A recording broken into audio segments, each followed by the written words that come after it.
She thought it was just another night, until a stranger took her life into his hands. One decision, one kiss, one act of survival changed everything. Would you survive if your life, and your sister's, was on the line? I never believed in fate until the night I walked into the wrong room. My name is Mara Bennett. I'm 28 years old. I work as a financial auditor for a consulting firm in Chicago. My life is spreadsheets, coffee that's gone cold, and apartment rent I can barely afford. Nothing special. Nothing dangerous. Until tonight. The Grandstone Hotel sits in the heart of downtown. Marble floors. Crystal chandeliers. The kind of place where people wear watches that cost more than my car. I'm here for work. My boss sent me to deliver documents to a client in room 408. Time-sensitive merger papers. Sign here, initial there, have a nice evening. Simple. I step off the elevator on the 4th floor. The hallway is quiet. Too quiet. My heels click against the tile as I walk, counting door numbers. 406, 407. I stop. The door to 408 is slightly open. I hesitate. Something feels wrong. But I'm already late, and my boss will kill me if I don't get this done tonight. I knock softly. Mr. Peterson? It's Mara Bennett from Carson and Associates. No answer. I push the door open a few inches. Hello? The room is dark except for a sliver of light coming from another room inside. I hear voices. Low. Tense. I should leave. Every instinct tells me to turn around and walk away. But I don't. I step inside. That's when I see them. 4 men stand in a circle around a 5th man who's on his knees. The kneeling man is bleeding from his mouth. His hands are tied behind his back. One of the standing men holds a gun. My breath catches in my throat. The man with the gun has dark hair, perfectly styled. He wears a black suit that probably costs more than I make in 6 months. His face is calm. Too calm. Like he's done this 1,000 times before. He lifts the gun and presses it against the kneeling man's forehead. I gasp. It's barely a sound. Just a tiny intake of breath. But in that silent room, it's everything. All 4 men turn toward me. The man with the gun stares at me. His eyes are gray. Cold. Empty. For 3 seconds, nobody moves. Then he lowers the gun and says 2 words. Bring her. I run. I don't think. I just turn and sprint toward the elevator. My heels slip on the polished floor. I kick them off and keep running. Behind me, I hear footsteps. Fast. Getting closer. I slam my hand against the elevator button over and over. Come on, come on, come on. The elevator dings. The doors start to open. A hand grabs my arm and yanks me backward. I scream and try to pull away, but whoever has me is too strong. He drags me back down the hallway toward room 408. Let me go. Help. Somebody. He clamps a hand over my mouth. I'm pulled into the room. The door shuts behind me with a soft click that sounds like the end of the world. The man with gray eyes is still there. Still calm. He looks at me the way you'd look at a bug that flew into your house. Annoying. Unexpected. Unwanted. Who are you? He asks. His voice is quiet. Controlled. I'm shaking so hard I can barely stand. I am nobody. I had the wrong room. I'm sorry. Please, I didn't see anything. You're lying. He tilts his head slightly. You saw everything. Tears burn my eyes. I won't tell anyone. I swear. Please. I have a sister. She's only 16. She needs me. Please. He raises a hand, and I stop talking. He studies me for a long moment. Then he looks at the man holding my arm. Search her. They find my phone, my ID, my company badge. One of them reads my name aloud. Mara Bennett. Works at Carson and Associates. The gray-eyed man takes my ID and looks at it. Then he looks at me again. You really are nobody, he says softly. I don't know if that's good or bad.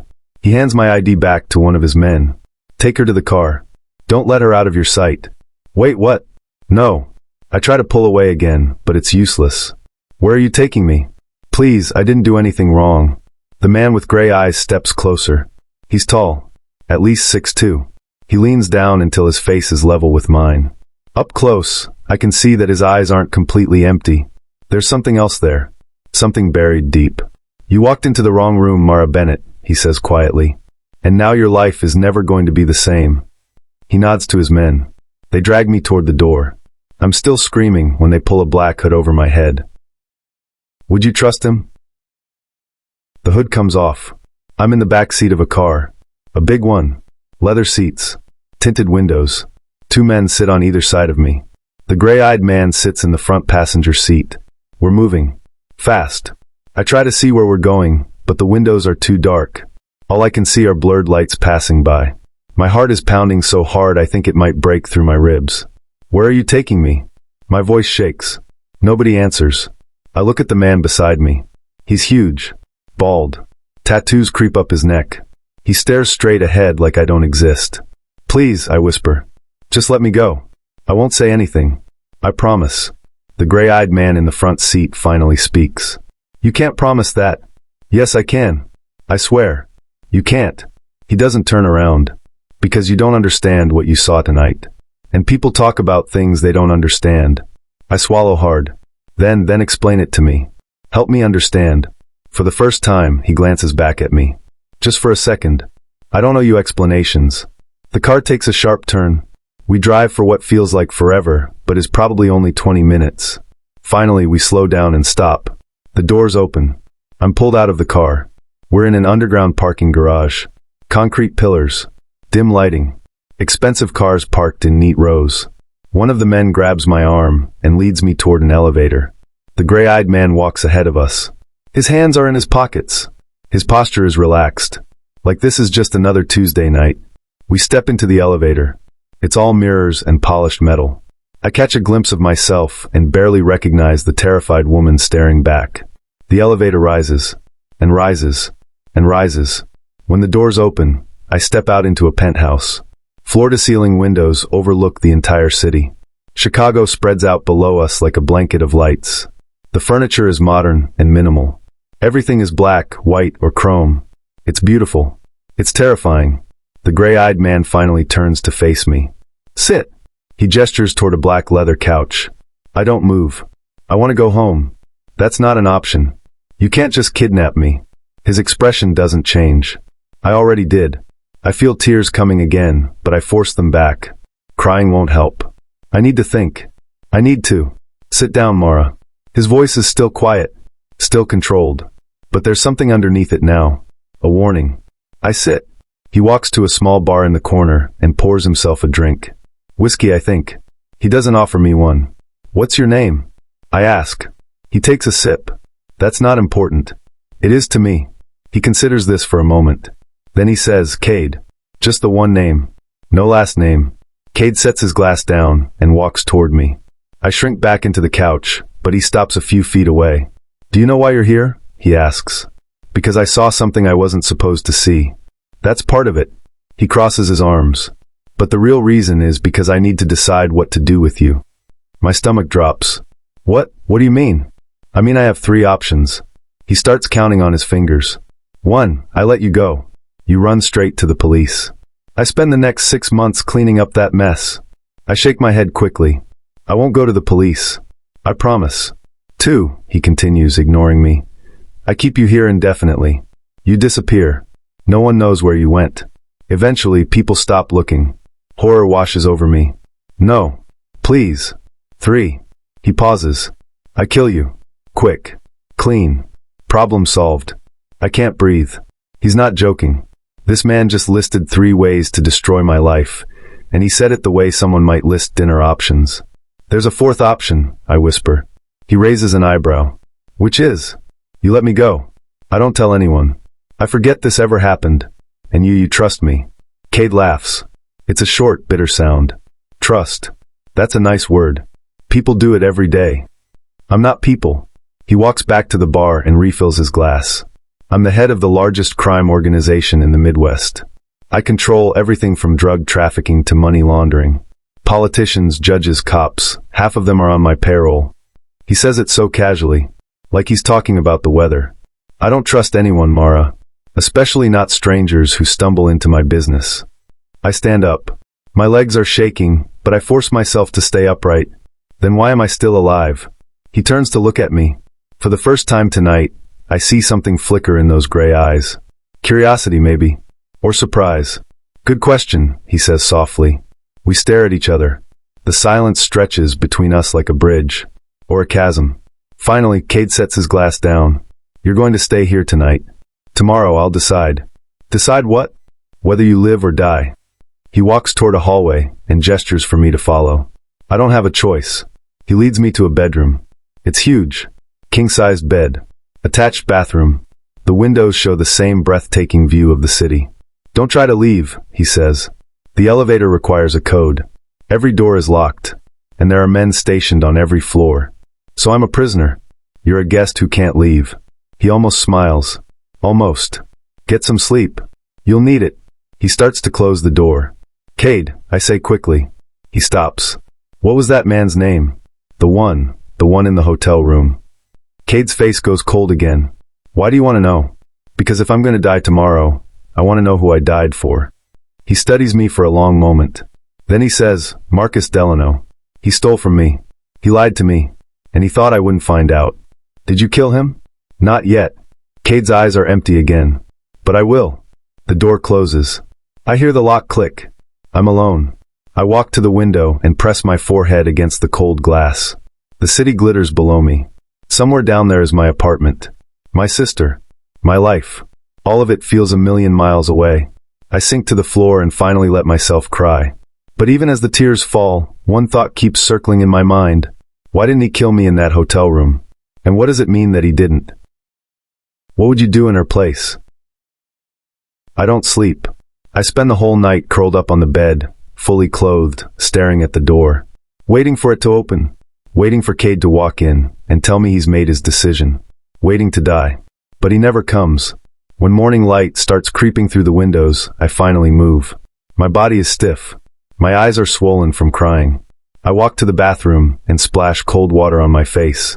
The mirror shows me someone I don't recognize. Hair tangled. Mascara smudged. Eyes hollow with fear. I look like a ghost. There's a knock at the door. My heart stops.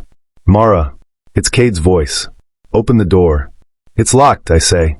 My voice is hoarse. I hear the lock click. The door opens. Cade stands in the doorway. He's wearing different clothes now. Dark jeans. A white button-down shirt with the sleeves rolled up. His hair is slightly damp, like he just showered. He looks normal. If you didn't know what he did last night, you'd think he was just a successful businessman. Handsome. Put together. Dangerous in a completely different way. Come with me, he says. Where? Breakfast. I follow him down the hallway, through the massive living room, and into a dining area I didn't see last night. A long glass table sits in front of another floor-to-ceiling window. 2 plates are already set. Eggs. Toast. Fruit. Coffee. It looks like something out of a magazine. Cade sits down and starts eating. I stand there frozen. Sit, he says without looking up. I sit. My stomach is twisted in knots, but I haven't eaten since yesterday afternoon. I pick up a fork and take a small bite of eggs. They're perfect. We eat in silence for a few minutes. I keep stealing glances at him. He eats slowly, methodically, like he has all the time in the world. Meanwhile, I'm wondering if this is my last meal. You have a sister, he says suddenly. I look up, startled. What? Last night. You said you have a sister. 16 years old. My chest tightens. Yes. What's her name? Why do you want to know? Cade sets down his fork and looks at me.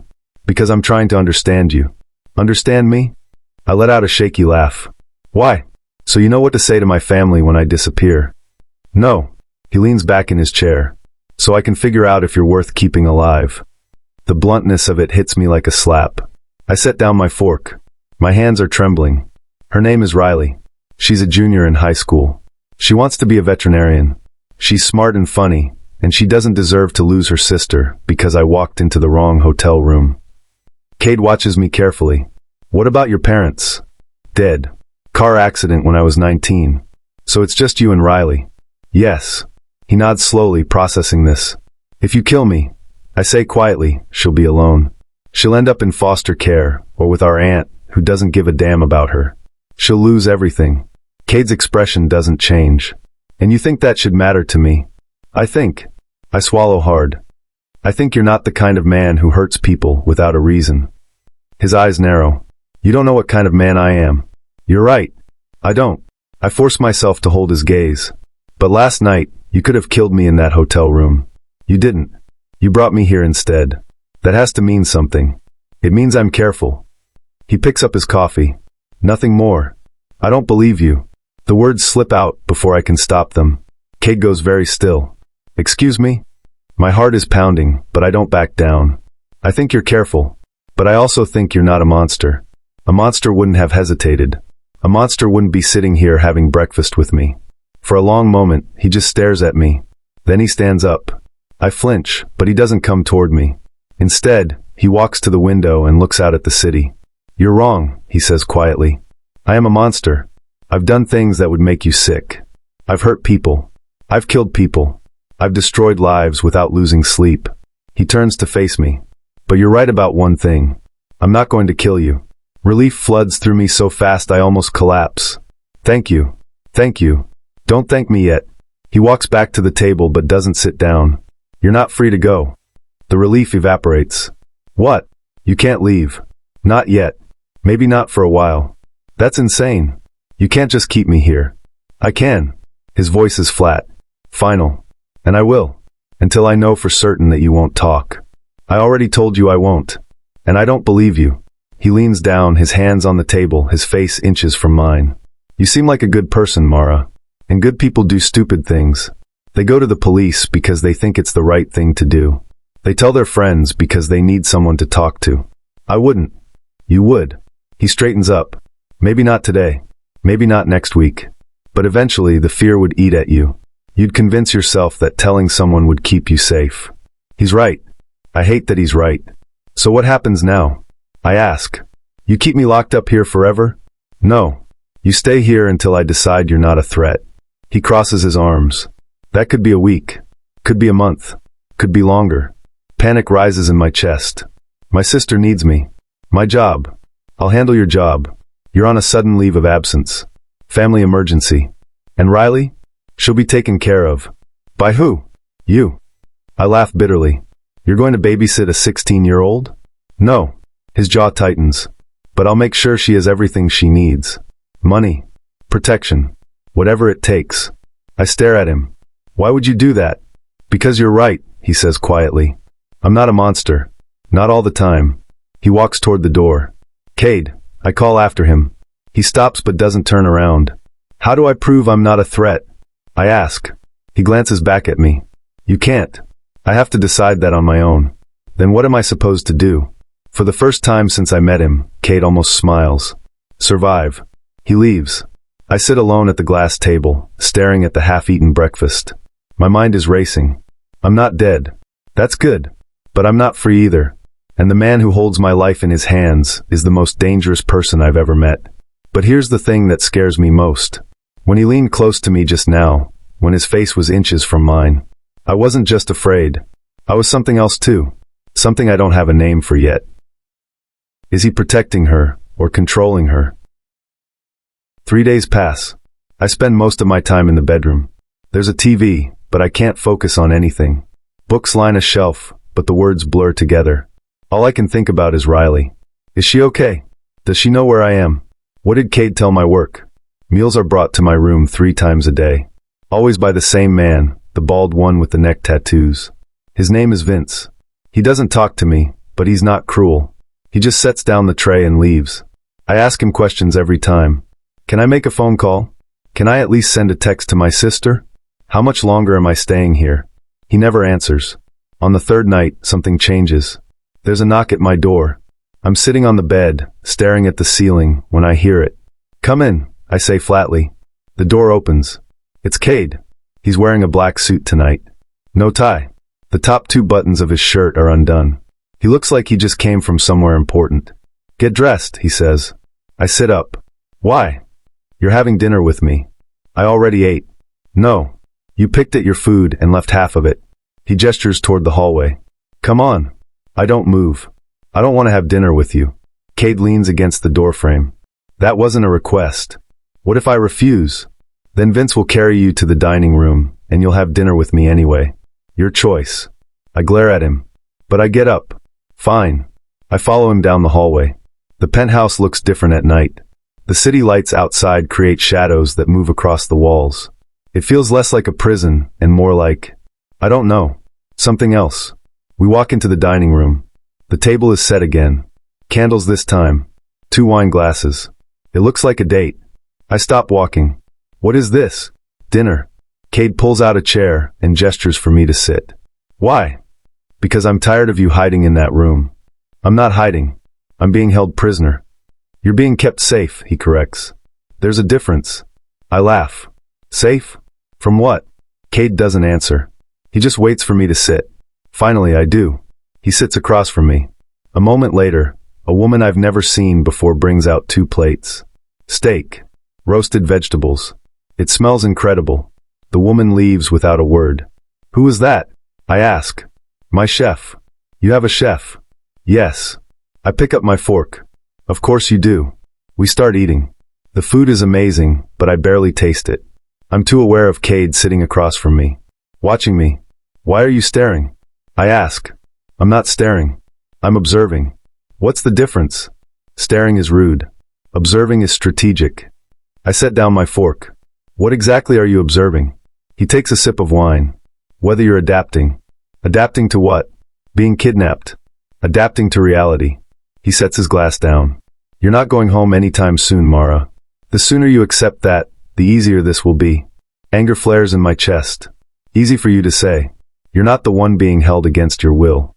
No, but I am the one keeping you alive. His voice is calm. Too calm. There are people who would kill you just for seeing my face.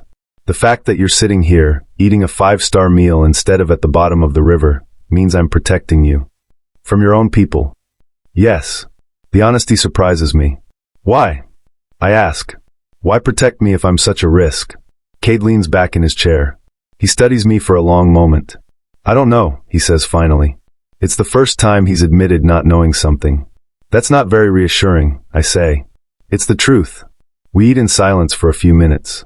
I want to stay angry at him, but it's hard when he's being, whatever this is. Honest? Vulnerable? No, not vulnerable. Cade doesn't do vulnerable. Can I ask you something? I say. You just did. A real question. He nods. Go ahead. That man in the hotel. Marcus. Did you kill him? Cade's expression doesn't change.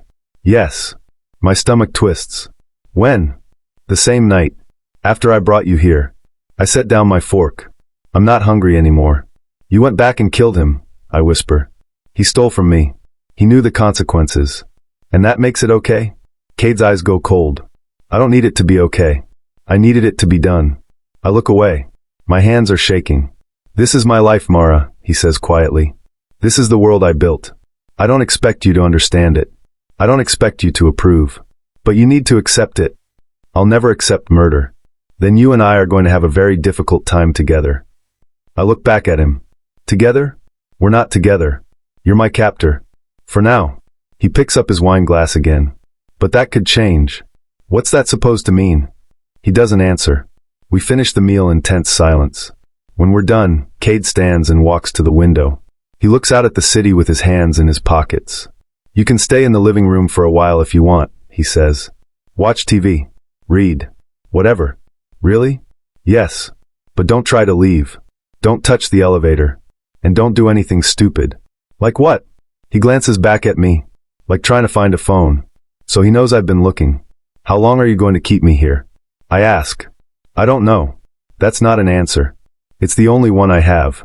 He turns to face me fully. You want certainty, Mara. I understand that. But certainty doesn't exist in my world. You survive by adapting. By learning the rules. By staying smart.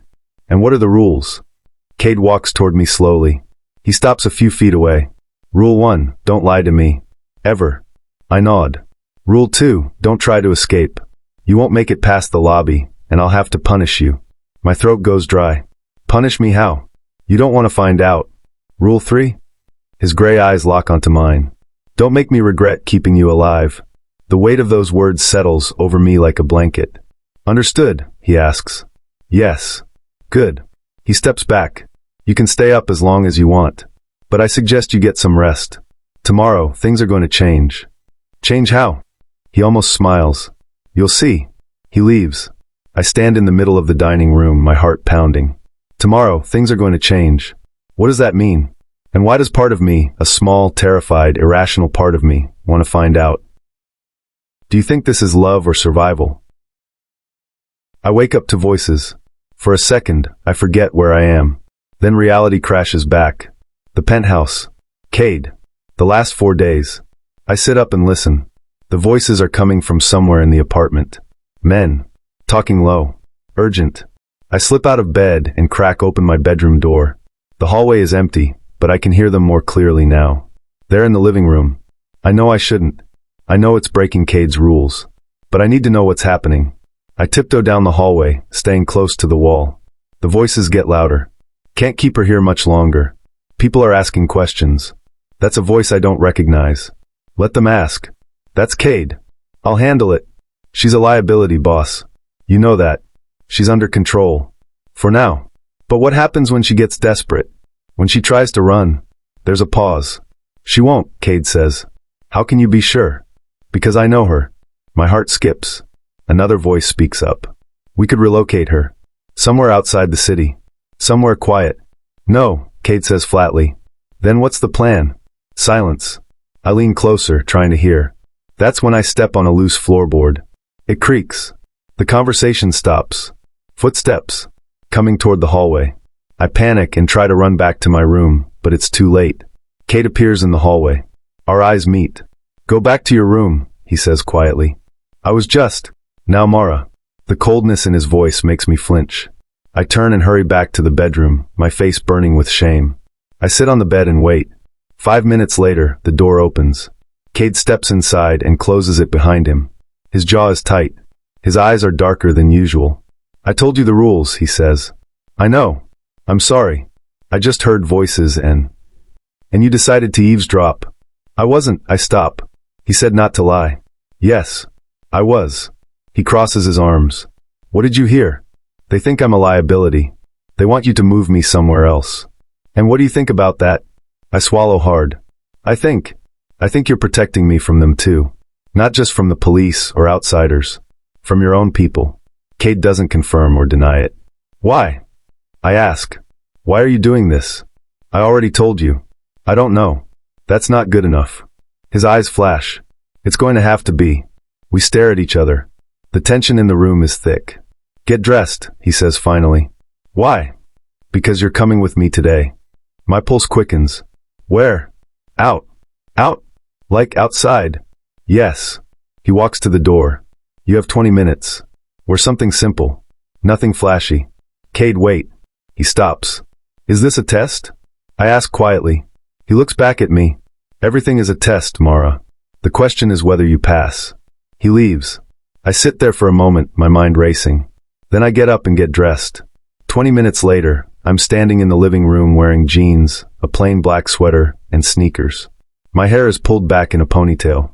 Cade is waiting by the elevator. He's dressed casually too, dark jeans, a gray jacket. He looks almost normal. Ready, he asks. I guess.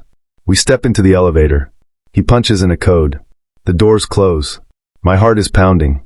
This is the first time I've left the penthouse since I arrived. Where are we going? I ask. You'll see. The elevator descends. I watch the numbers drop. We pass the lobby and keep going. Underground parking. The doors open. Cade leads me to a black SUV. Vince is in the driver's seat. We get in the back. Vince pulls out of the garage and into the sunlight. I haven't seen the sun in 4 days. It's almost blinding. We drive through the city. I stare out the window, drinking in the sights. Normal people doing normal things. Walking dogs. Drinking coffee. Living their lives. I want to scream for help. But I don't. Because part of me knows Cade is right. If I run, if I tell someone, I'll be dead before the end of the day. And so will Riley. Where are we going? I ask again. Cade glances at me. To see your sister. My stomach drops. What? You wanted proof that she's okay. I'm giving it to you. Panic floods through me. No, you can't involve her in this. Relax. She won't see me. She won't even know you were there.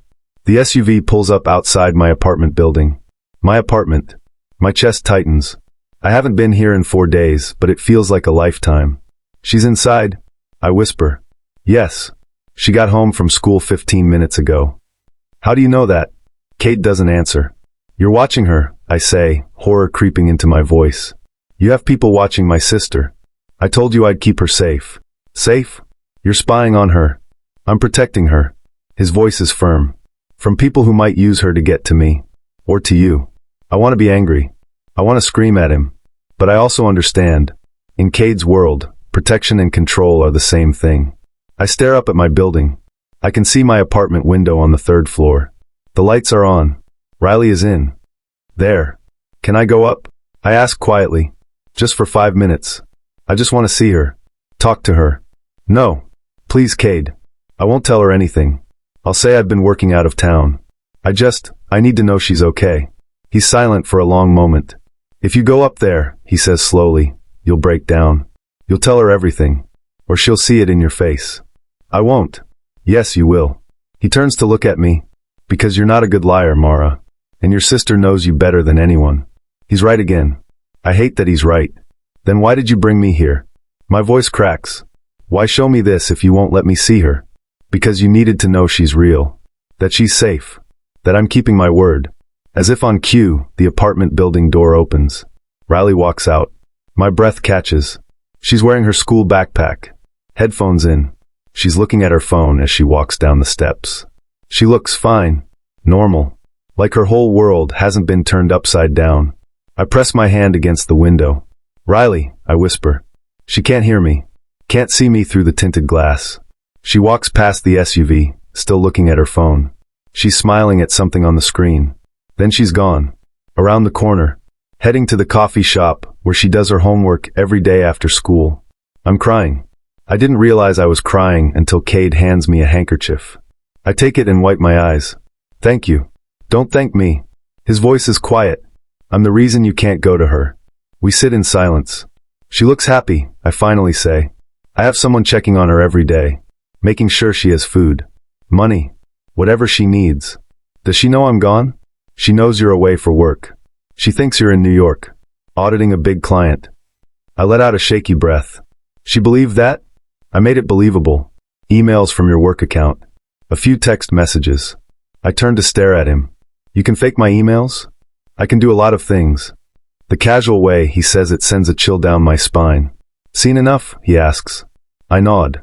I can't speak. Vince starts the engine. We drive away from my apartment. Away from Riley. Away from my old life. I lean my head against the window and watch the city blur past. Where are we going now? I ask. Back home. Home. He called the penthouse home. Like I live there now. Like that's my life now. Maybe it is. We don't speak for the rest of the drive. When we get back to the penthouse, Cade walks me to the living room instead of my bedroom. Sit, he says. I sit on the couch. He pours 2 glasses of whiskey and hands me one. I don't usually drink whiskey, but I take it. I need something to steady my nerves. Cade sits in the chair across from me. He studies me over the rim of his glass. You did well today, he says. I didn't do anything. Exactly. He takes a sip. You could have screamed. You could have tried to run when we stopped at a red light. You could have done a dozen stupid things. But I didn't. Why not? I look down at my glass. Because you would have caught me. And because Riley would have paid the price. Smart. I look up at him. This isn't about being smart. This is about survival. You said it yourself. And you're surviving. Something shifts in his expression. Better than I expected. What did you expect? Tears. Hysteria. Begging. He shrugs. Most people break by day 3. I'm not most people. No. His gray eyes lock onto mine. You're not. The way he says it makes my skin tingle. I take a drink to hide my reaction. Can I ask you something? I say. You seem to do that a lot. Do you ever regret it? This life. Cade is quiet for a long time. Every day, he finally says. The answer surprises me. Then why do you keep doing it? Because it's the only life I know. He sets his glass down. My father built this empire. When he died, it became mine. Walking away isn't an option. Why not? Because the moment I walk away, someone else takes over. Someone worse. Someone who'll destroy everything my father built and kill anyone who stands in their way. Including you. Especially me. I process this. So you're trapped too. His jaw tightens. I'm not trapped.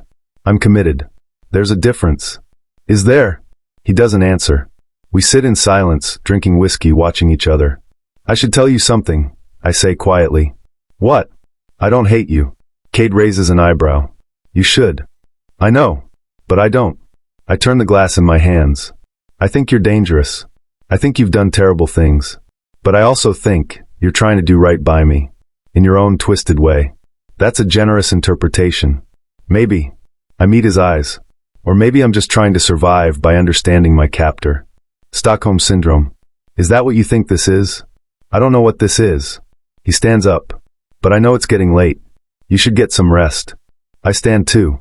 Cade. He stops. Thank you for letting me see Riley. He nods once. Then he walks away. I watch him go. And I realize something that terrifies me.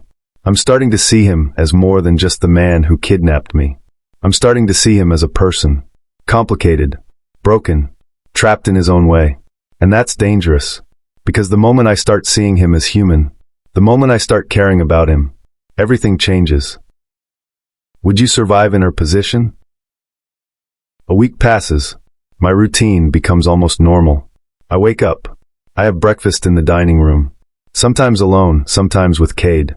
I read books from his library. I watch the city from the windows. I exist in this strange limbo between prisoner and guest. Cade is different now too. He talks to me more. Not a lot, but enough. I learn small things about him. He drinks his coffee black. He reads the newspaper every morning, actual paper, not digital. He works late into the night, taking calls in his office that I'm not allowed to enter. He's methodical, controlled, always thinking 3 steps ahead. But sometimes I catch glimpses of something else. Like tonight. It's past midnight. I can't sleep, so I wander into the kitchen for water. Cade is standing by the window in the living room. Just standing there, staring out at the city. He doesn't hear me approach. Can't sleep either? I ask quietly. He doesn't turn around. I don't sleep much. Why not? Because sleep is when you're most vulnerable. I walk closer. Even here? In your own home. Especially here. He glances at me. You should be in bed. I'm not tired. Liar. I almost smile. You're right. I am tired. But every time I close my eyes, I see that hotel room. That man on his knees. The gun. Cade turns to face me fully. Does it scare you? Yes. Good. It should. Does it scare you? He considers the question. No. Not anymore. What does that feel like? I ask. Not being afraid? Lonely. The answer catches me off guard. He walks to the bar and pours himself a drink. He holds up the bottle, offering me one. I nod. He pours a second glass and hands it to me. We stand by the window together, drinking in silence. Can I tell you something? I say. If you want. I think about escaping every day. Cade doesn't react. I know. You know. Of course. You'd be stupid not to think about it. I take a sip. But I don't do it. Why not? Because I'm starting to believe you. That you're keeping me safe. That the world outside these walls is more dangerous than the one inside them. Cade looks at me. Really looks at me. Like he's trying to see inside my head. You're adapting, he says. Is that what this is? I don't know. He drinks. Maybe you're just smarter than I gave you credit for. Or maybe I'm losing my mind. Maybe both. We're standing close now. Closer than we've ever been. I can smell his cologne.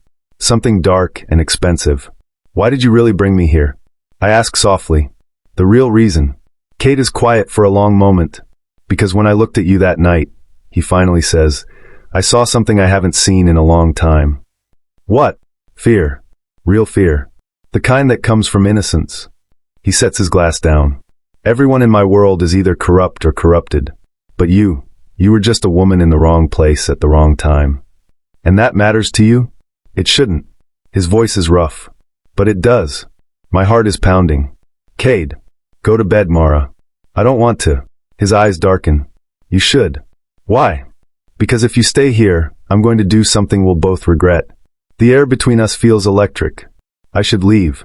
I should go back to my room and lock the door and forget this conversation ever happened. But I don't. What if I don't regret it? I whisper. Cade's jaw clenches. You don't know what you're saying. Yes, I do. Mara, I'm not afraid of you. You should be. Why? Because you're dangerous? I step closer. I know what you are, Cade. I've known from the beginning. But you've had 100 chances to hurt me, and you haven't. You've protected me. You've kept Riley safe. You've. Stop. Why? Because this isn't real. He steps back. Whatever you think you're feeling, it's just survival instinct. Your brain trying to make sense of captivity. Stockholm Syndrome. Yes. I shake my head. You're wrong. How do you know? Because Stockholm Syndrome is about fear. And I'm not afraid of you anymore. I hold his gaze. I'm afraid of how much I'm starting to understand you. For a moment, neither of us moves. Then Cade turns and walks toward his office. Go to bed, Mara, he says without looking back. That's not a request. He disappears down the hallway. I stand alone in the living room, my heart racing, my hands shaking. What just happened? What almost happened? I drain the rest of my whiskey and go back to my room. But I don't sleep. I lie in bed, staring at the ceiling, replaying every word. And I realize something terrifying. I'm not just surviving anymore. I'm feeling something. Something real. Something dangerous. Something that could destroy us both. The next morning, everything is different. Cade doesn't join me for breakfast. Vince brings my food to my room instead of the dining room. I don't see Cade all day. Or the next day. Or the day after that. He's avoiding me. On the fourth day, I've had enough. I march down the hallway to his office. The door is closed. I knock. No answer. I knock harder. Cade. I know you're in there. Still nothing. Open the door, or I'll keep knocking until you do. Silence. I start banging on the door with both fists. The door flies open. Cade stands there, looking furious. His hair is messy. His shirt is unbuttoned at the collar. He looks like he hasn't slept. What? He snaps. You're avoiding me. I'm working. For 4 days straight? I have a lot of work. I cross my arms. You're a coward. His eyes flash. Excuse me? You heard me. You're avoiding me because of what I said the other night. Because it scared you. I don't get scared. Liar. We glare at each other. Go back to your room, Mara. No. I'm not asking. And I'm not leaving. I step closer. Not until you talk to me like a human being instead of a prisoner. You are a prisoner. Then why does it feel like you're the one in a cage? The words hit him like a slap. For a second, his mask slips. I see something raw in his eyes. Something broken. Then it's gone. You don't know anything about me, he says coldly. Then tell me. Help me understand. Why? So you can psychoanalyze me? Fix me? He laughs bitterly. I'm not some broken toy you can repair, Mara. I never said you were. Then what do you want from me? The truth. My voice cracks. I want to know why you're really keeping me here. I want to know why you look at me the way you do. I want to know why you won't let yourself. I stop. Cade steps closer. Let myself what? My throat is tight. Feel something. I feel plenty. Then why are you pushing me away? Because this, he gestures between us. Whatever this is, it can't happen. Why not? Because I'm not capable of it. His voice rises. I've done things you can't imagine. Hurt people. Destroyed lives. I'm not someone you should care about. That's not your decision to make. Yes, it is. He's almost shouting now. You think you know me because we've had a few conversations? Because I haven't killed you yet. You don't know the first thing about who I really am. Then show me. No. Why? Because if I do, you'll run. And I can't, he stops himself. My heart is pounding. You can't what? Cade's jaw clenches. He looks like he's fighting a war inside himself. Then suddenly he grabs my hand. Come with me, he says. Where? You want the truth? I'll give you the truth. He pulls me down the hallway to a room I've never been in before. He punches a code into a keypad, and the door unlocks. We step inside. It's an office, but not like his main office. This one is darker, more personal. One wall is covered in photos, crime scenes, surveillance images, faces I don't recognize. Another wall has a map of the city covered in pins and strings. This is my war room, Cade says. This is where I plan everything, where I decide who lives and who dies. I stare at the photos. Some of them are gruesome. Do you see now? He asks. This is who I am. This is what I do. I walk closer to the wall. One photo catches my eye. A young woman, maybe 25. She's smiling in the picture. Who is she? I ask. Cade's face goes hard. Olivia. My sister. Was. Past tense. What happened to her? She was killed. 5 years ago. His voice is flat. Empty. By a rival organization. They wanted to hurt me, so they took her. I turn to face him. Cade. Don't. He holds up a hand. Don't say you're sorry. Don't try to comfort me. I don't deserve it. Why not? Because it was my fault. His hands curl into fists. I brought her into this world. I thought I could protect her. I was wrong. My chest aches. You can't blame yourself. I can. And I do. Every day. He looks at the photo. She was innocent. Like you. And she died because of me. Understanding crashes over me. That's why you brought me here, I whisper. That's why you've been protecting me. Yes. Because I remind you of her. At first. He finally looks at me. But not anymore. What changed? You. He steps closer. You're not her. You're stronger. Smarter. You adapt. You survive. Is that why you're pushing me away? Because you're afraid of losing someone again. Cade doesn't answer. But the silence says everything. I walk toward him slowly. I'm not going anywhere, Cade. You can't promise that. Yes, I can. Mara, I'm choosing to stay. He stares at me. You're choosing captivity? I'm choosing you. The words hang in the air between us. Cade's breathing is ragged. His eyes search mine like he's looking for a lie. He won't find one. You're making a mistake, he says quietly. Maybe. But it's my mistake to make. For a long moment, we just stand there. Then Cade does something I never expected. He reaches out and touches my face. Gentle. Careful. Like I might break. I can't protect you from myself, he whispers. I'm not asking you to. His thumb brushes across my cheek. And then he steps back. Go to bed, Mara. This time, I don't argue. Because I can see it in his eyes. He's not pushing me away to be cruel. He's pushing me away because he's terrified. And that means I'm getting through to him. I leave the war room and go back to my bedroom. But before I close the door, I look back. Cade is standing in the hallway watching me. Our eyes meet. And something shifts. Something irreversible. Is this love, or something more dangerous? 2 more days pass. But everything feels different now. Cade still avoids me during the day, but at night he comes to the living room. We don't talk much.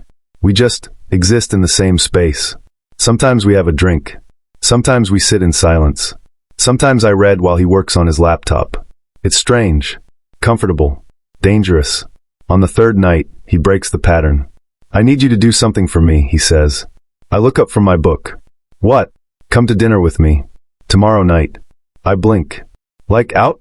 To a restaurant? Yes. My heart speeds up. Why? Because I have a business dinner. And I need you there. I don't understand. Why would you need me at a business dinner? Cade sets his laptop aside. Because appearances matter in my world. And showing up alone raises questions. What kind of questions? The kind I don't want to answer. He stands and pours himself a drink. You'll pose as my girlfriend. I stare at him. Your girlfriend? Yes. That's insane. That's necessary. I close my book. Who are these people you're meeting? Business associates. People who can't know about our arrangement. So I'm supposed to pretend I'm with you. Willingly. Yes. And what happens if I refuse? Cade turns to look at me. You won't. How do you know?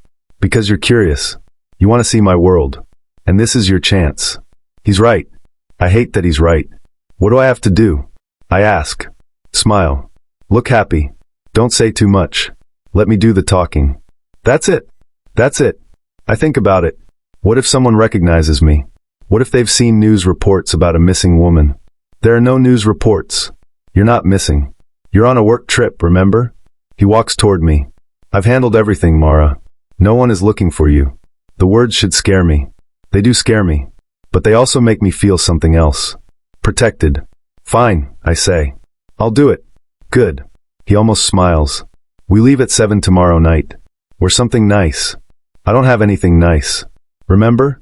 I was kidnapped in work clothes. That's been handled too. The next morning, I find 3 dresses hanging in my closet. They're beautiful. Expensive. My size. I touch the fabric of one. A deep emerald green dress with a fitted bodice and flowing skirt. How does he know my size? I don't want to think about the answer. At 6:30 that evening, I'm standing in front of the mirror in the green dress. I barely recognize myself. My hair is styled in loose waves. I found makeup in the bathroom, new unopened. Everything I need. I look like someone else. Someone who belongs in Cade's world. There's a knock at the door. Come in, I say. The door opens. Cade steps inside. He's wearing a black suit. Perfectly tailored. His hair is styled. He looks like he stepped out of a magazine. But when he sees me, he stops. He just stops. And stares. Is it okay? I ask, suddenly self-conscious. You look. He trails off. What? Beautiful. The word lands between us like a grenade. I feel my cheeks flush. Thank you. He clears his throat. We should go. He doesn't move. Neither do I. We stand there, looking at each other, and the air feels thick with everything we're not saying. Finally, Cade steps back. The car is waiting. The restaurant is called Aurelio's. It's the kind of place where there's no menu on the table, where the chef decides what you eat, where a single meal costs more than my rent. Cade's hand rests on the small of my back as we walk inside. It's the first time he's touched me in public. It feels possessive. It feels right. We're led to a private room in the back. A table is set for 5. 3 men are already there. They all stand when we enter. Cade, the oldest one, extends his hand. He's maybe 60. Silver hair. Expensive watch. Shark eyes. Good to see you. Vincent. Cade shakes his hand. Thanks for coming. Vincent's eyes slide to me. And who is this? This is Mara, Cade says smoothly. My girlfriend. The word sounds strange coming from his mouth. Mara. Vincent takes my hand and kisses it. Enchanting. I smile. Thank you. The other 2 men introduce themselves. Carlo. Marcus. Not the Marcus from the hotel room. A different one. We all sit. Cade keeps his hand on my knee under the table. The message is clear, you're mine. At least for tonight. The dinner begins. Appetizers. Wine. Small talk. I smile. I laugh at appropriate moments. I let Cade speak for both of us. I play the part. But I'm listening to everything. They talk about shipments. Territories. Payments. They're discussing crime like it's a normal business. Because for them, it is. So Mara, Vincent says, turning his attention to me. How did you and Cade meet? I freeze. Cade's hand tightens on my knee. A warning. We met through work, I say carefully. What do you do? I'm a financial auditor. Vincent's eyebrows raise. Interesting. Does Cade's business ever make you uncomfortable? The question is a trap. I can feel Cade tensing beside me. No, I say calmly. I understand that Cade does what he has to do. I don't judge him for it. Vincent smiles. Loyal. I like that. Cade's hand relaxes slightly. The conversation shifts back to business. I tune out and focus on my food. But then I hear something that makes my blood run cold. What about the Bennett situation? Carlo asks. My last name. I force myself to stay still, to keep breathing normally. What about it? Cade's voice is neutral. I heard there was a witness. At the Delano hit. My heart stops. Handled, Cade says. You sure? Because witnesses have a way of turning up. I said it's handled. Cade's voice is cold now. Final. Carlo raises his hands. Just checking, boss. The conversation moves on. But I can't breathe. They're talking about me. About that night. And Cade just told them I'm handled. The rest of the dinner passes in a blur. When it's finally over, we say our goodbyes. Cade's hand returns to my back as we walk out. We don't speak until we're in the car. Vince starts driving. You did well, Cade says quietly. I don't respond. Mara? They were talking about me. My voice is flat. Weren't they? Cade is silent. The witness. The Bennett situation. That's me. Yes. And you told them I'm handled. Because you are. I turn to look at him. What does that mean, Cade? Handled? It means you're safe. It means they don't have to worry about you. It means you own me.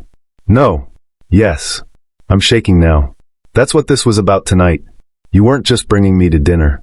You were showing them that you have control over me. That I'm not a threat. Cade's jaw clenches. I'm protecting you.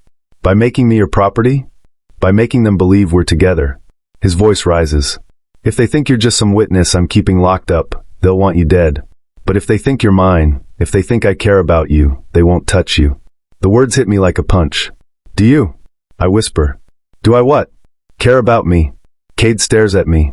The silence stretches. Yes, he finally says. Against every instinct I have. Against everything I know to be safe. Yes. Tears burn my eyes. I hate you, I whisper. I know. And I hate that I don't mean it. His hand reaches for mine. I let him take it. This is so messed up, I say. I know.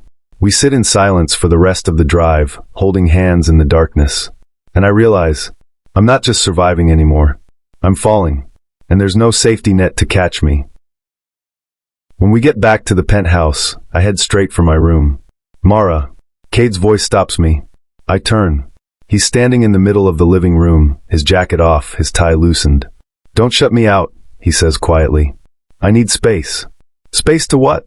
Convince yourself this isn't real. It isn't real. I snap. I'm your prisoner pretending to be your girlfriend. There's nothing real about that. You think tonight was an act? Wasn't it? He walks toward me.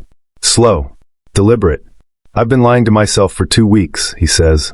Telling myself you're just a problem I need to solve. A witness I need to control. He stops in front of me.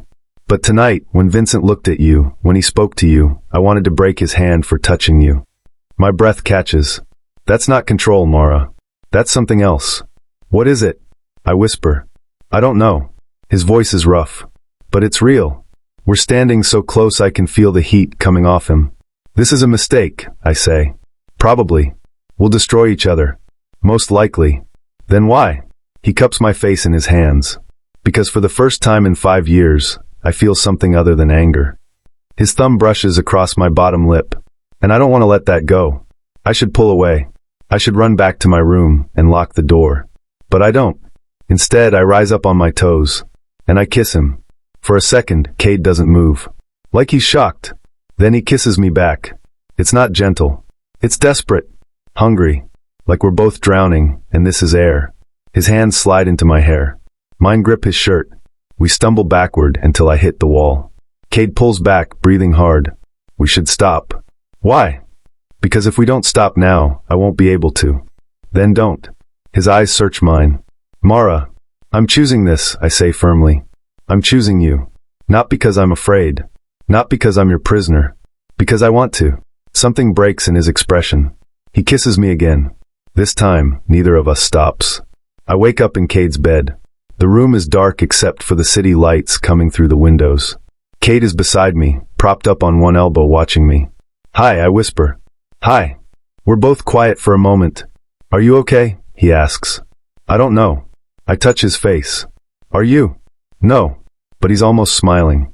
But in a good way. I laugh softly. What happens now? I don't know. That's not reassuring. I know. He kisses my forehead. But it's the truth. I curl into him. I should regret this. But you don't. No.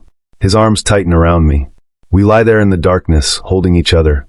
And for the first time since the night I walked into that hotel room, I feel safe. What would you have done?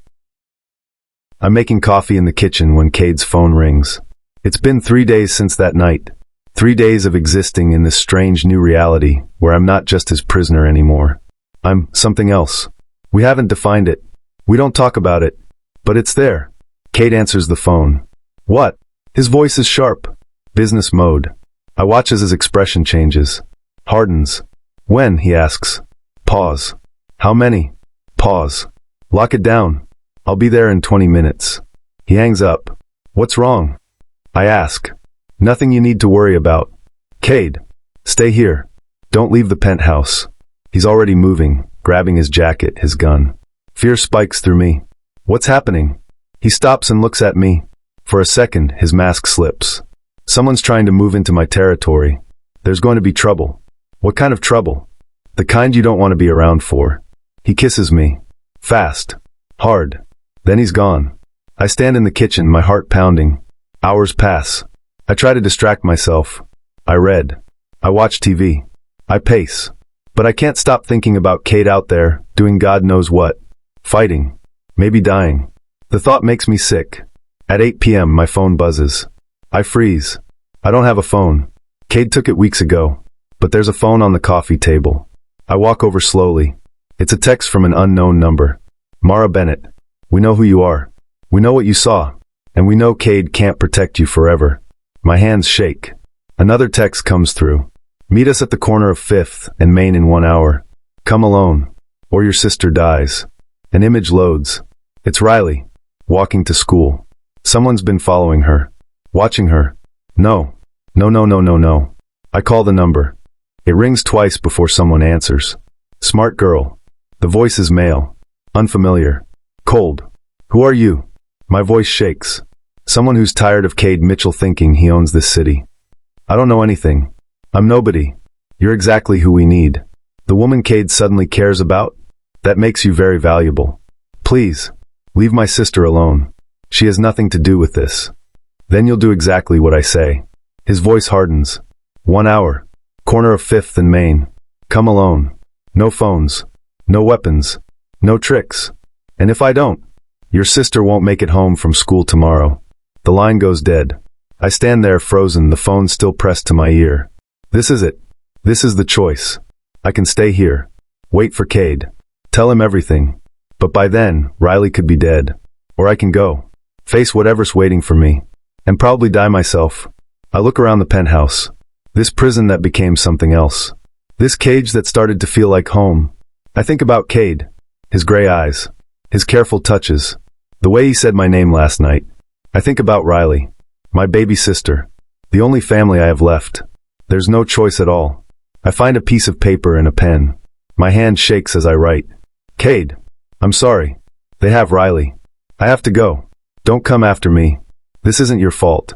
Thank you for keeping me alive. Mara.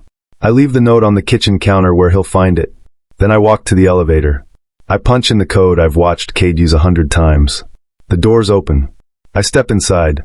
As the elevator descends, I close my eyes and say a prayer I'm not sure anyone's listening to. The streets are cold. I pull Cade's jacket tighter around me. I grabbed it on the way out. 5th and Main is 6 blocks away. I walk fast, checking behind me every few steps. No one's following me. At least, no one I can see. When I reach the corner, a black sedan is waiting. The back door opens. Get in, someone says from inside. I get in. There are 2 men. One driving. One in the back seat with me. The one in the back is young. Maybe 30. Dark hair. Cold eyes. Phone, he says. I don't have one. He pats me down roughly. When he's satisfied, he nods to the driver. The car starts moving. Where are we going? I ask. No answer. Where's my sister? Safe. For now. I want to see her. You will. After. After what? The man smiles. After we make Cade an offer he can't refuse. My stomach drops. You're using me as bait. You're a smart girl. He pulls out a gun and checks it casually. Cade took out 3 of our guys tonight. Sent a very clear message. Now we're sending one back. He'll kill you for this. Maybe. Or maybe he'll negotiate. The man looks at me. How much do you think you're worth to him, Mara? I don't answer. Because I don't know. We drive for 20 minutes. Out of the city. Into an industrial area I don't recognize. The car stops in front of an abandoned warehouse. Out, the man says. I get out. They march me inside. The warehouse is huge. Empty. Dark except for a few hanging lights. And in the center, tied to a chair, Riley. I start to run toward her, but someone grabs my arm. Riley's head snaps up. Her eyes are red from crying. There's tape over her mouth. Let her go. I scream. She's just a kid. Shut up. The man shoves me forward. Sit. There's another chair next to Riley's. I sit. They tie my hands behind my back, my ankles to the chair legs.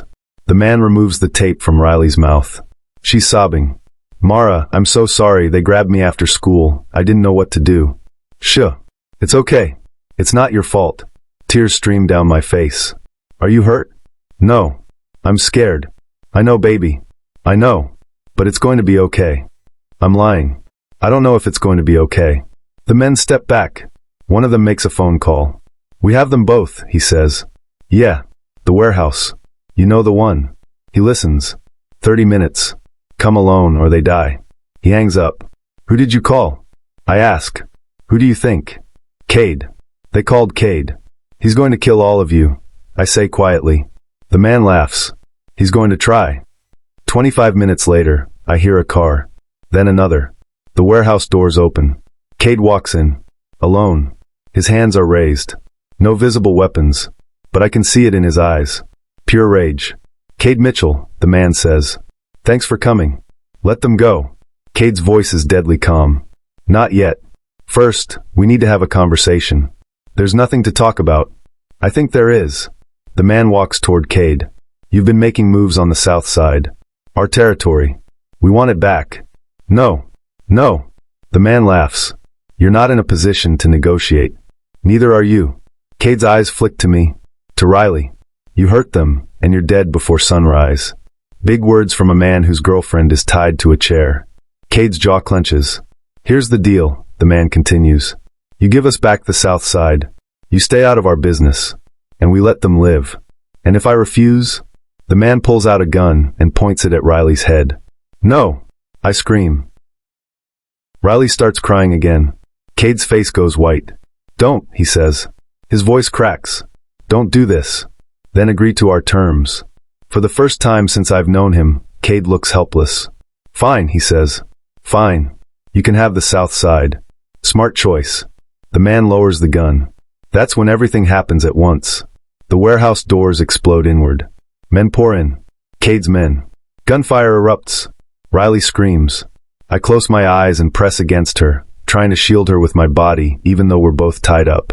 The shooting stops as suddenly as it started. I open my eyes. Cade's men are everywhere. The men who kidnapped us are on the ground. Dead or unconscious, I can't tell. Cade is sprinting toward us. He drops to his knees and starts cutting the ropes around my wrists. Are you okay? Did they hurt you? I'm fine. Get Riley first. He's already moving to her. He cuts her free and pulls her into his arms. You're safe now, he tells her. You're safe. Riley clings to him, sobbing. Vince appears and cuts my ropes. I stand on shaky legs and immediately pull Riley away from Cade and into my own arms. I've got you, I whisper. I've got you. She's shaking so hard. Cade stands back, giving us space. But his eyes never leave us. We need to go, Vince says quietly. Now. Cade nods. He gestures to two of his men. Get them to the car. Carefully. They escort Riley and me outside. There are 4 black SUVs waiting. We're put in the middle one. Cade gets in beside us. As we drive away, I look back at the warehouse. Cade's men are still inside, cleaning up. What's going to happen to them? I ask quietly. Don't worry about it. Cade, they threatened you. They took your sister. They're done. The coldness in his voice sends a chill down my spine. Riley has finally stopped crying. She's pressed against my side, exhausted. Who is he? She whispers. I look at Cade, then at my sister. Someone who saved our lives, I say. It's not the whole truth, but it's not a lie either. We go to the penthouse. Cade sets Riley up in a guest room with fresh clothes and food. She's still scared, but she's safe. That's all that matters. I'm standing in the living room when Cade comes back. He walks straight to me and pulls me into his arms. Don't ever do that again, he says into my hair. They were going to kill her. They were going to kill you both. And I almost lost you. I pull back to look at him. You came for us. Of course I did. You gave up territory for us. I would have given up everything. His voice is fierce. Do you understand that? Everything. Tears well in my eyes. I'm sorry, I whisper. I'm sorry I left. I was so scared. Shh. He kisses my forehead. You did what you had to do. You protected your sister. Because you taught me to survive. He cups my face in his hands. You're not surviving anymore, Mara. You're living. In your world. In our world. The words settle over me. Our world. Not his. Not mine. Ours. What happens now? I ask. Now. He tucks a strand of hair behind my ear. Now I make sure no one ever threatens you again. And Riley? She stays here. Under my protection. Until it's safe. When will that be? When I say it is. The old Mara would have argued. Would have fought for her freedom. For Riley's normal life. But that Mara died in a hotel room 2 weeks ago. This Mara understands. In Cade's world, safety and freedom can't coexist. You choose one or the other. And I choose safety. For both of us. Okay, I say. Cade looks surprised. Okay. Okay. He kisses me. Soft. Gentle. Like I'm something precious. When we break apart, I rest my forehead against his. I'm all in, I whisper. Whatever this is. Whatever we are. I'm all in. Even though I'm a monster? You're my monster. He laughs quietly. That's a terrible reason to love someone. Good thing I have better reasons. He pulls back, his eyes searching mine. Like what? You kept me alive when you should have killed me. You protected my sister. You make me feel safe in the middle of chaos. I touch his face. And you let me see who you really are. The broken parts. The scared parts. Not just the monster. Cade's throat works. I don't deserve you, he says. Probably not. But you're stuck with me anyway. Good. He kisses me again. And I know with absolute certainty that there's no going back. I'm in Cade's world now. For better or worse. Forever. Riley got accepted to Northwestern. She's studying veterinary medicine like she always wanted. She lives in the penthouse now. In her own room. with her own space. Cade pays for everything. Tuition, books, a car. She was scared of him at first. I don't blame her. But over time, she saw what I saw. A man who protects the people he cares about. A man who's more than his worst actions. She calls him Cade now, not Mr. Mitchell. Sometimes I catch them talking in the kitchen. About school. About life. He's patient with her in a way I never expected. Like he's trying to make up for Olivia. Like he's trying to be the brother he couldn't be to his own sister. As for me, I'm not Mara Bennett anymore. Well, legally I am. But that woman feels like a stranger.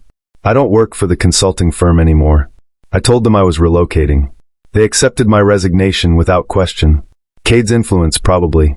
Now I manage his legitimate businesses. The ones he uses to launder money. I'm good at it. Turns out, being a financial auditor is excellent training for organized crime. I don't love what I do, but I love who I do it for. It's Thursday night. Cade and I are having dinner on the penthouse balcony. The city spreads out below us. A blanket of lights and life. I have something to tell you, Cade says. I set down my wine glass. Should I be worried? Maybe. But he's smiling. Vincent is retiring. The man from the dinner? Yes. He's stepping down, giving his territory to me. That's good, right? It's complicated. Cade takes my hand. It means more responsibility, more danger, more enemies. We've handled enemies before. I know, but I need to ask you something. What? He reaches into his pocket and pulls out a small box. My heart stops. Cade, I know this isn't normal, he says. I know we don't have a normal relationship. You were my prisoner before you were anything else. Cade, but somewhere along the way, you became more than that. You became the only person I trust. The only person who sees me. He opens the box. Inside is a ring. Simple. Elegant. Perfect. Marry me, Mara. I stare at him. At this man who kidnapped me. Who protected me. Who taught me to survive in his dark world. This man I somehow fell in love with. This is insane, I whisper. I know. People will think I have Stockholm Syndrome. Probably. We're going to have a very complicated life. Definitely. I laugh. A real laugh. You're not supposed to agree with me. I'm supposed to tell you the truth. He stands and gets down on one knee. So here's the truth. I love you. I've loved you since the night you refused to beg for your life. Since you stood in my war room and didn't run. Since you chose me over everything else. Tears stream down my face. I can't promise you a normal life, he continues. But I can promise you this. I will protect you. I will keep you safe. And I will love you until my last breath. That's the most romantic and terrifying proposal I've ever heard. I say through my tears. Is that a yes? I look at the ring. I look at Cade. I think about the woman I was 6 months ago. Walking into that hotel room. Starting a chain of events that destroyed my old life. And created this new one. Yes, I say. Yes, I'll marry you. Cade's face breaks into the biggest smile I've ever seen. He slides the ring onto my finger and stands, pulling me into his arms. We kiss on the balcony as the city glitters below us. And I realize something. I was never really free in my old life. I was just surviving. Going through the motions. Existing but not living. Cade set me free in the most impossible way. By taking everything away. And giving me something I never knew I needed. Purpose. Belonging. Love. Later that night, Riley squeals when she sees the ring. You're engaged. She hugs me tight. Oh my God, Mara. I know. It's crazy. It's perfect. She pulls back and looks at me seriously. You're happy, right?